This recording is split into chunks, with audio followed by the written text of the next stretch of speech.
Құмар ойындар отбасы мен жақын қарым-қатынасқа қалай әсер етеді?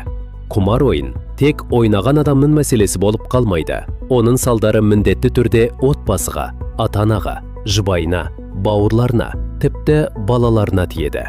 Өйткені тәуелділік пайда болған жерде өтірік те, жасыру да, сенімнің бұзылуы да қатар жүреді. Адам ақша туралы шын айтпай бастайды. Қайда кеткенін түсіндірмейді, қарызын жасырады, жақындарының сұрағынан қашады.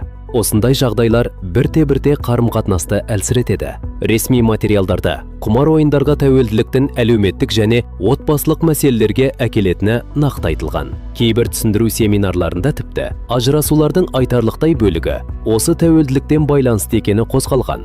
Бұл дерек сақтықпен қабылдануы керек. Бірақ мәселенің отбасылық зардабы өте үлкен екені күмәнсіз. Мысалы, 27 жастағы Нұрсұлтан айлығын толық ала салысымен, оның бір бөлігін онлайн бәстігуге жіберіп отырады. Үйдегілер ақша қайда кетті деп сұрағанда, ол түрлі сылтау айтады. Әуелде бұл бір реттік жағдай сияқты көрінеді. Кейін мұндай сәттер көбейеді. Үйде ұрыс басталады. Анасы сенбейді, жары ренжиді, жақындары шаршайды.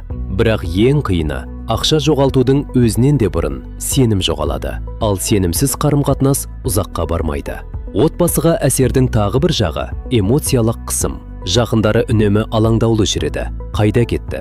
Не істеп жүр? Тағы қарыз алып қоймады ма? Тағы өтірік айтып тұрған жоқ па деген ой мазалайды. Кейде отбасы мүшелері өздерін кінәлі сезіне бастайды. Мүмкін біз жеткілікті қолдау көрсетпедік пе деп ойлайды.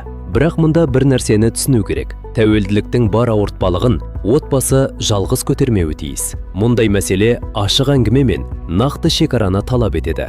Өйткені үнсіздік пен жасыру қарым-қатынасты құтқармайды, тек дағдарысты тереңдетеді.